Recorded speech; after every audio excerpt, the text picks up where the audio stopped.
ฝาสูบมันจะโกงได้แต่ว่าแลนไก่น้อยนึงมีปัญหาแน่นอนเด้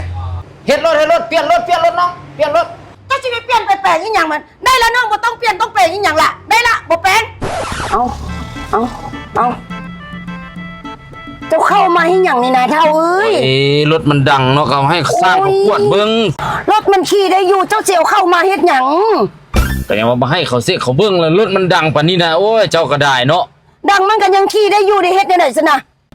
จังได๋ก็ได้เข้ามาแล้วให้สร้างเขากวดเบิ่งก่อนไป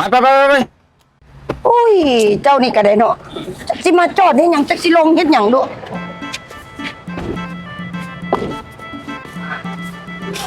โอ้สบายดีไอ้ฮันต้นโมบิดยินดีต้อนรับพร้อมให้บริการได้มีหยังให้ซอยบ่คือรถอ้ายจักมันดังเนาะมันเซลสั้นนะแล้วจักมันฮ้อนอยากให้สร้างหั่นเนาะเข้าไปกวดเซกเบิ่งนะอันใดเป็นตะเปี้ยนตะแปลงแล้วเฮ็ดรถหั่นนะโอ้ยมันยังขี่ได้อยู่จักสิเปลี่ยนสิแปลงมาเฮ็ดหยังเกาะโอ้ยเจ้าก็ได้เนาะก็ให้สร้างเขาเบิ่งให้เจ้าก็ได้เนาะรถขี่ดีๆรถไปได้มาได้อยู่โอเคไอ้เดี๋ยวน้องเบิ่งให้เชิญนั่งก่อนเด้อนั่งหั่นนะค่อยก็ยังบอกว่าบ่ให้แปลงรถมันขี่ได้อยู่โอ้ยบอกว่าจะแปลง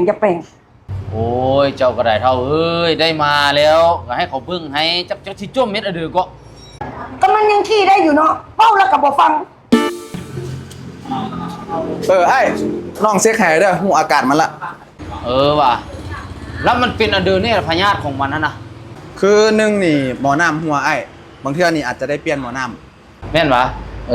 เอาคันว่าอันใดบ่คักบ่แน่ก็เปลี่ยนออกเลยได้โอ้ยเจ้าสิเปลี่ยนเฮ็ดหยังมันขี่ได้อยู่ได้ละน้องบ่ต้องเปลี่ยนมันขี่ได้อยู่บ่เปลี่ยนก็ได้แต่ว่าปัญหาตัวที่2นี่ฝาสูบมันจะโกงได้แต่ว่าแลนไก่น้อยนึงมีปัญหาแน่นอนเด้ฟังอาการมันหนักได้นี่เฮ็ดรถเปลี่ยนรถน้องเปลี่ยนรถโอ้ยมันสิหนักอีหยังก็รถขี่มาดีๆอยู่เจ้าสิไปเปลี่ยนไปแปลงอีหยังมันได้ละน้องบ่ต้องเปลี่ยนต้องแปลงอีหยังล่ะได้ละบ่แปลงบ่แปลงก็บ่แปลงแต่ว่าปัญหาตัวที่3นี่ไอ้สำคัญนี่ไอ้น้ำมันเครื่องรถไอ้นั่นใกล้สิแห้งแล้วไอ้ต้องได้เปลี่ยนเด้เพราะฉะนั้นไอ้ขี้ไก่นี่จักล็อกได้แท้เด้ไอ้โอ้ตัวนี้มันจากนี้สำคัญเลยเนาะมันใกล้สิเบิดมีแต่เอามาใส่รถน้องเปลี่ยนรถเอามาใส่รถโอ้ยสิเปลี่ยนสิหยังก็มันยังขี่ได้อยู่บ่เปลี่ยนเด้อไปนี่มึงอ่ะโอ้ยเนาะไปเปลี่ยนเฮ็ดหยังเจ้าก็ได้เนาะเปลี่ยนไปแปลงอ่ะน้องบ่ต้องอัดเองก็ฉันเจ้าขับเองมาขับเองก็ได้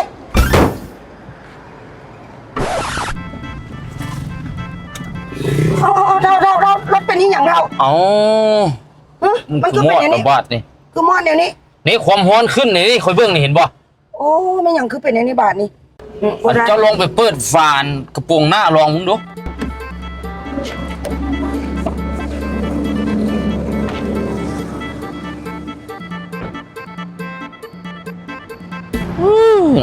โอ้ร้อนแท้โอ้เอาใส่ไหมฮ้อนป่านนี้ล่ะดิไปว่าแล้วน้ำมันเครื่องก็แห้งหม้อน้ำก็แห้งคอยบอกแล้วให้เขาเบิ่งเนาะเนาะกระจักแล้วเนี่ยมันขี่ได้อยู่เนาะอันใดก็ขี่ได้อยู่กระซ้ำมึงเฝ้าอยู่นี่แหละอีขี่ได้อยู่แต่มันขี่ได้อยู่เนาะเสียจังไหนซะนะก่อนจะเดินทางไกลทุกครั้งเนาะควรตรวจเช็คสุขภาพรถและเมื่อถึงกำหนดเนาะก็ควรตรวจเช็คสุขภาพรถด้วยความเป็นห่วงเป็นใยจากห้างต้นโมบิสขอฝากห้างเนาะห้างเฮาละเมียนตั้งอยู่บ้านดอนโหนนเนาะอยู่ต้นหน้าทางใหญ่ถนนไก่สอนพรหมวิหารถ้ามาแต่ทางโด่งๆละเมียนไก่ขวารถไฟมาประมาณ200เมตรแต่คันถ้าว่ามาแต่ทางงอนเนาะ13ใต้ละเมียนอยู่กำซ้ายมือเด้อทุกคนเด้อขอบใจ